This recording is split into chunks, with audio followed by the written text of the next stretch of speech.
didn't finish it, but it was so yummy, so good. This is what my skin really looks like. Okay? Because I don't approve of, I think there is some kind of filter on this phone, even though I don't put any filters on.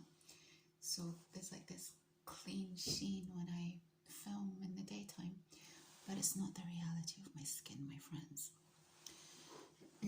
Excuse me, that was really hard.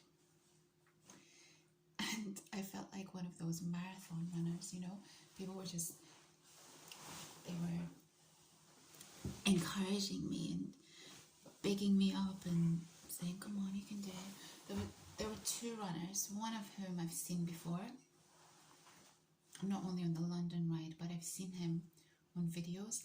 He's not someone you would typically expect to listen to drum and bass. And when he saw that I was running the ride at the beginning, he said, you need better clothes. You know, he's one of those guys who he doesn't have he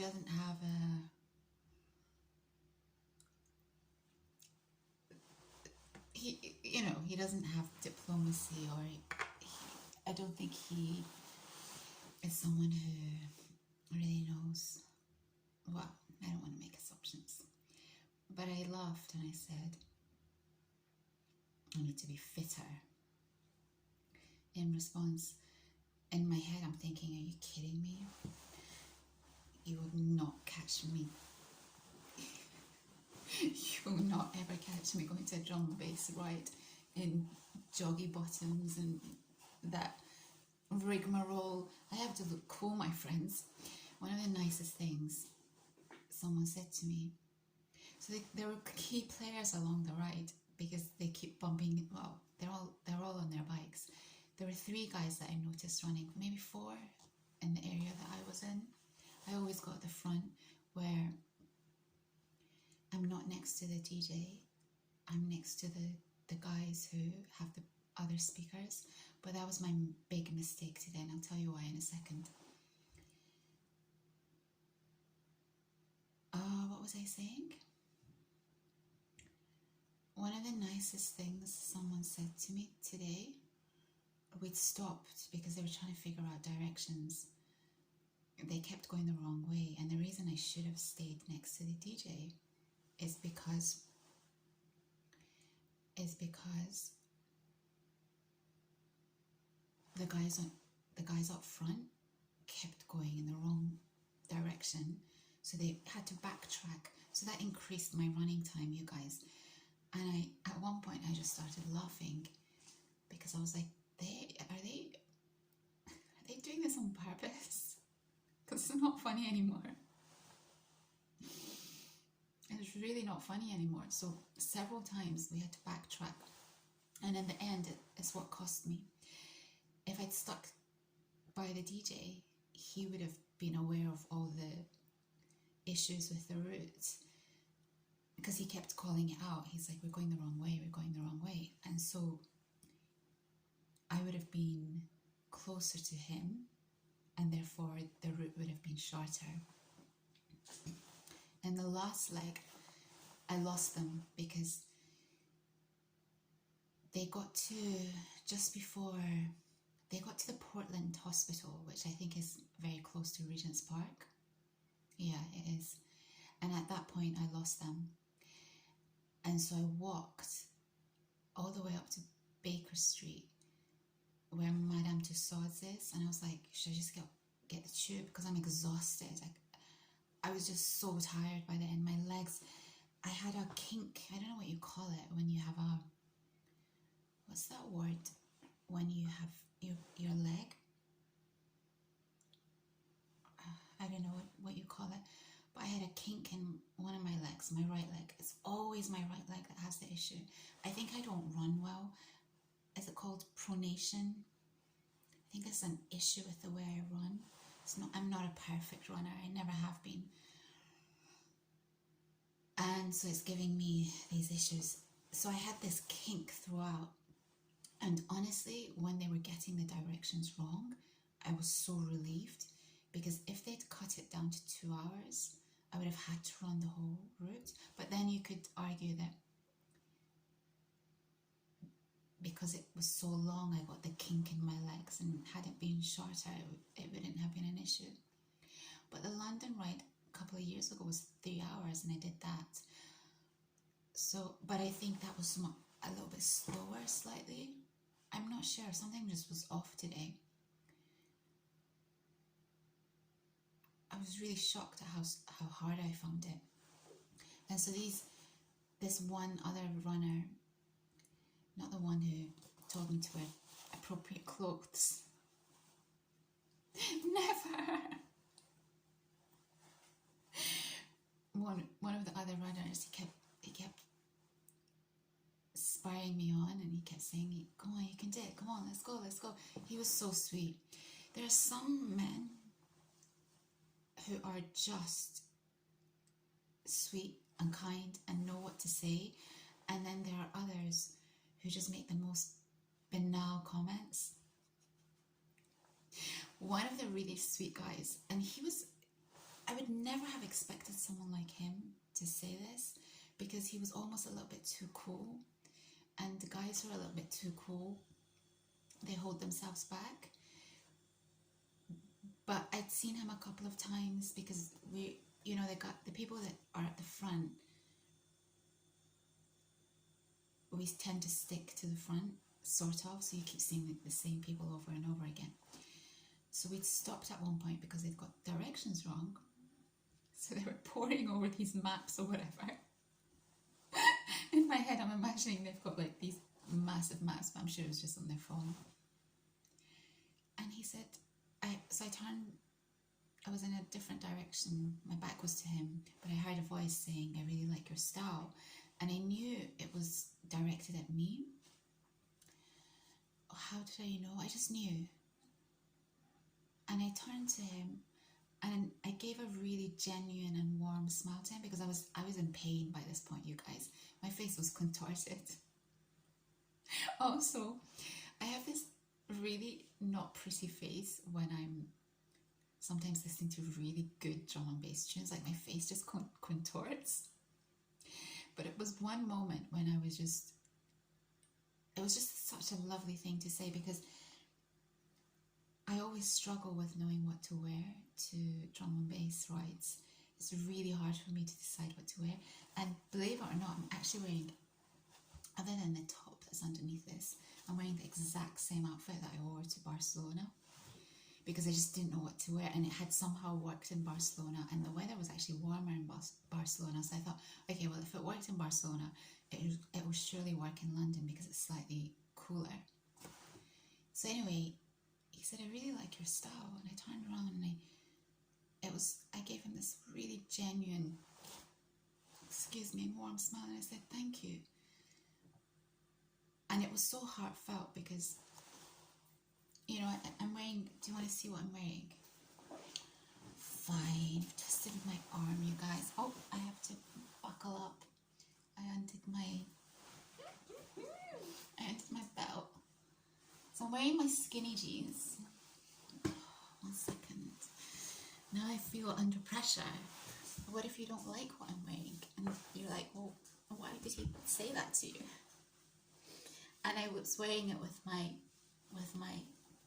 New Balance, not my Cons. And you know how I am about my Cons. Like, this whole outfit is pulled together with my Cons. But I was wearing my New Balance because we know what issue I'd had a couple of years back in London, wearing those Cons that had just done a number on me. So I wore my New Balance, but somehow it looked quite nice. And when he saw me say, "This is what I'm looking like, you guys," and you have to imagine the New Balance underneath. And actually, when he said it to me, I had one arm. The details are really important. Okay, just work with me here. It was so hot. I'd got so hot because I'd been running. So I had one arm out like this, and I was like this. So it looks kind of, and it's like a buff. I don't know. I love this coat. And because I was eating, splattered oil on it, you guys. I don't think dry cleaning gets oil out. It's an issue. because I love this coat. You know what happened when I was in Riyadh? It was so cold there. Who would have thought Riyadh was going to be cold? And no one told me Riyadh was going to be cold. I hadn't taken appropriate attire, and I couldn't afford to catch a cold. So I ended up ordering these two coats from Tokyo, which is not unusual, you guys. It's not unusual.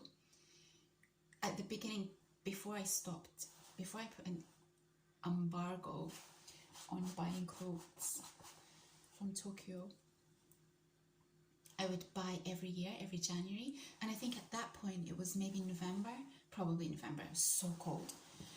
So this is not unusual for me to buy clothes back then, but it was slightly unusual because I did it not from the UK, and it was in not the right month. It was like a couple of months too early. Anyway, I ordered.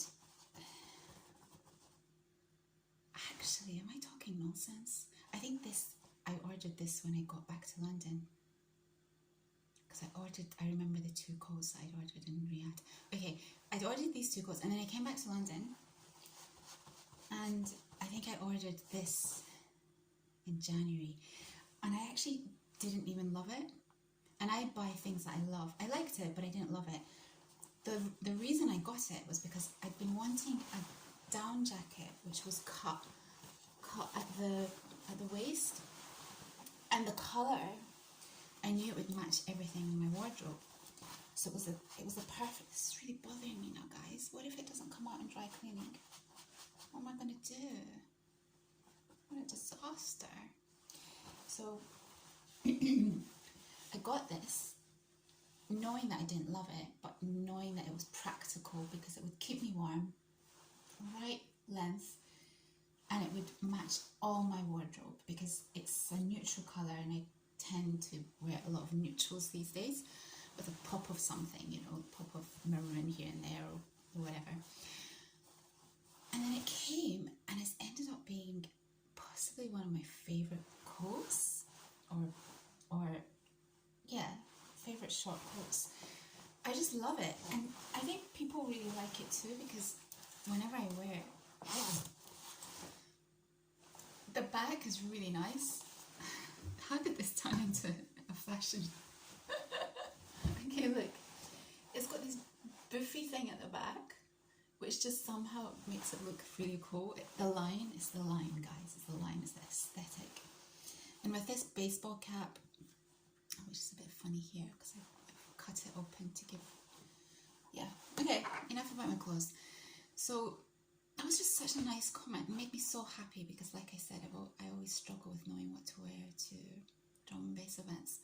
And then this girl on rollerblades, she could see I was really struggling at the end, and she said, "You can do it. Keep going." And then today, amazingly, two of the guys on speakers, they spoke to me, and they were really nice. And one of the guys, his wife always attends with him. She spoke to me as well, and she said, "Are you running?" I said, "Yes." And she said, "I would have run, but I've got a cold." And I know that she would have run because I always see her on the rides kind of running. She used to be on a bike and then she started running. It's weird how much I know about these rides. And so she said this, "I would have run, but I've just got a cold." And I said, "I know, I saw you in Barcelona." And I think she wasn't expecting that, but I did. I was always next to her and her husband in Barcelona. And so she was running that ride, so I know. And I said to her, "This one feels so much faster." She said yes, because if she was able to run that ride as well. So, I don't know, it felt so much faster, you guys. So that was, and I couldn't really enjoy the music fully because I was so focused on running. But it was nice to speak to people. Along the way, they were just gassing me up, some of them. One guy, he said, I don't know, it's just, yeah. But the banal comments are comments like, why don't you use a bike? And by the end, this is when I started to lose them. One guy, I think he was trying to be nice, but he just,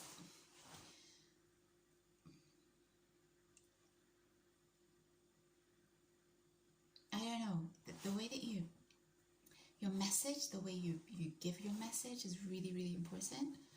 What's going on with this? The reason I'm not taking this off is because my hair's a mess, you guys. No, I can't do it.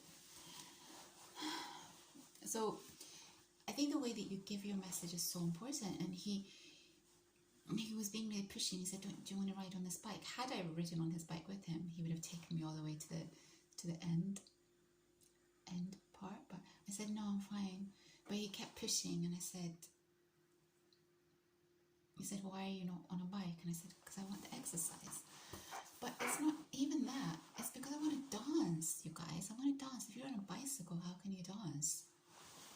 And I don't want the headache of having to weave in and out of people, and it slows me down. If it's just my beautiful legs, I can manage it perfectly fine. Except today, it was a bit of a struggle. What else happened? Oh, there was this one office worker. So at that point that we'd stopped, this is the point where the guy said to me, I like your style. There was this office worker that I'd noticed near Holborn. Was it around Holborn? It's actually at Tottenham Court Road, I remember.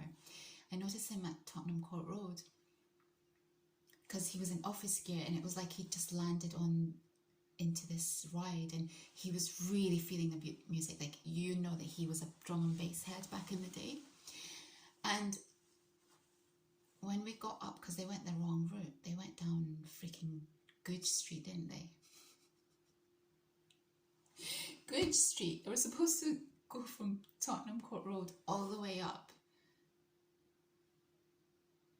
onto Oxford Street, and they went into Goodge Street. That's where it all went wrong. Had they just continued down past Tottenham Court Road into Oxford Street, everything would have been fine. That's the route that they took last year, and it was supposed to be the route that they took this year. I don't want to complain because these guys are nice. Somehow they just got it wrong. So when we stopped and this guy had said, I like your style, I was just dancing. And this is something I have to tell you in a second. I was dancing, and he came up to me and he started dancing, and we were just dancing. It was nice, and he said, I actually live down the road. I just happened on this, I think he was coming off of work. I said, how lucky is that? He said, I know. So we just bopped together, and then he went on his way. What did I want to tell you? You know what I don't get? This is what I don't get. I've never understood it when I've been on these rides, and even at that drum and bass car park event. I told you this story at that car park, that drum and bass car park event. I was talking to these guys who were a crew. They were like a bunch of friends, and they were in my sort of age group. So they started talking to me, and I wanted to dance, you guys. So I was talking to them whilst moving at the same time, and then one of my favorite tunes came on. I started moving really heavily, and he said in the most baffled voice, why are you moving? I'm really easygoing. I allow a lot. I don't ever get offended. One guy did kind of irritate me tonight though, this evening. What was it that he said? I can't remember. He was just being a bit annoying, but I don't usually get annoyed when people say unusual things. I just kind of laugh it off. But this is what I mean. Like, how can you listen to drum and bass and not move? And this is what I notice in all these rides. You've got the most amazing tracks playing, and these people are just still, like, their body is just, nothing is happening. How is that possible, you guys? How is it possible?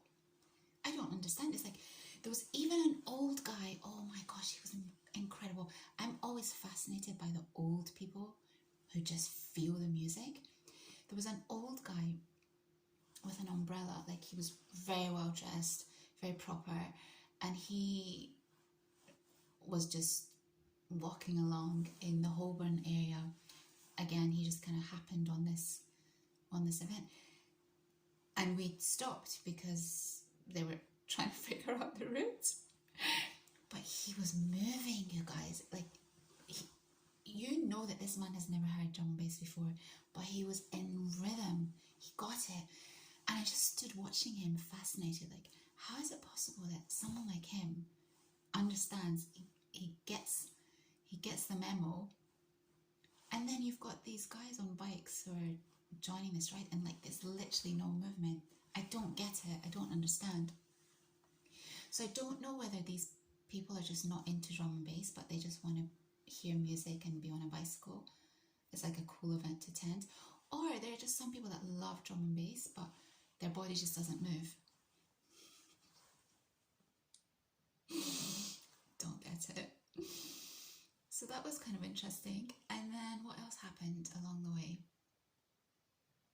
Oh, the guy with the wife, he gave me one of those flare thingies because I kept either running next to him or this other guy who's nice as well.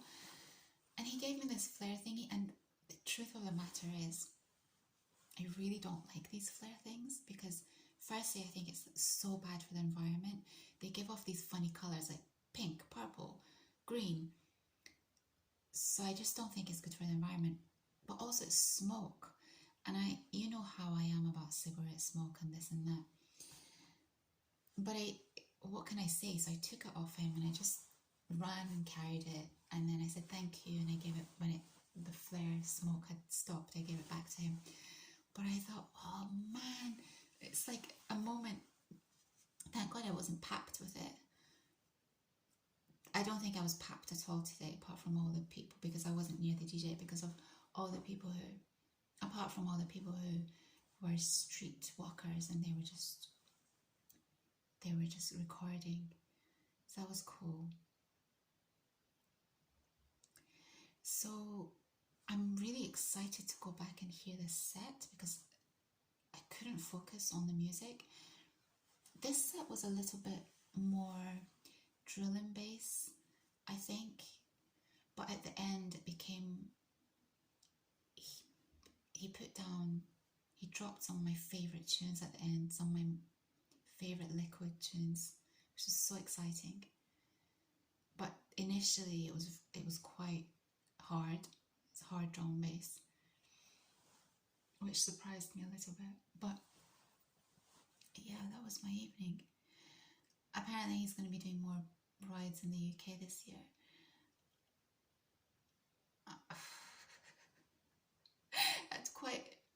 I really would have liked to attend other rides in the UK outside of London, but after today, I'm like, that was not. One other thing that I noticed, is this boring? Is this, I'm such a people watcher. I'm fascinated by people and how and why people do things the way they do. There was I lost my trail of thought, you guys.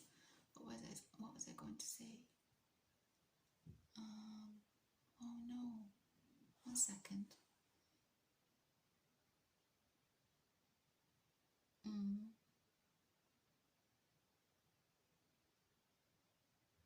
Completely lost my trail of thought. I feel like it was important. So what am I going to do now?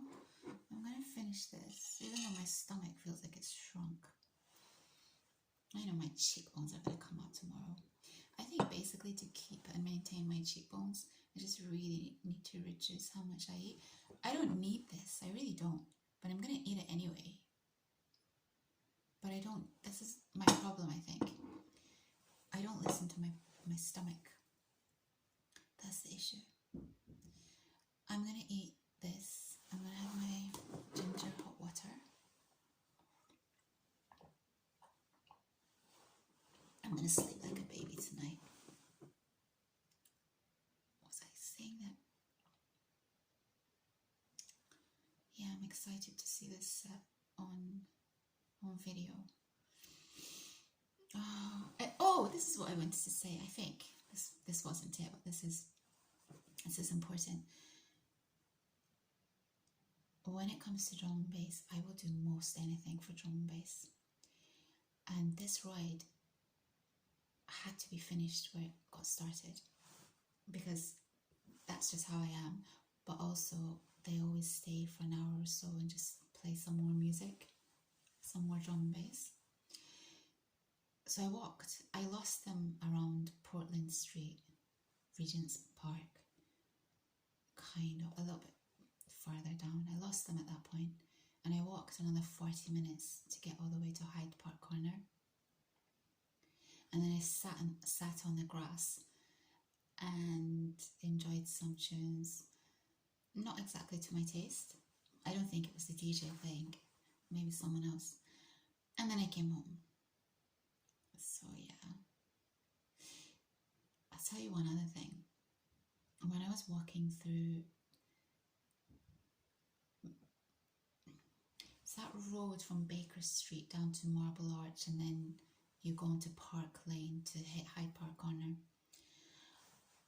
Oh, the amount of wholesome guys that I saw, really attractive wholesome guys, with their girlfriend mostly, dressed beautifully.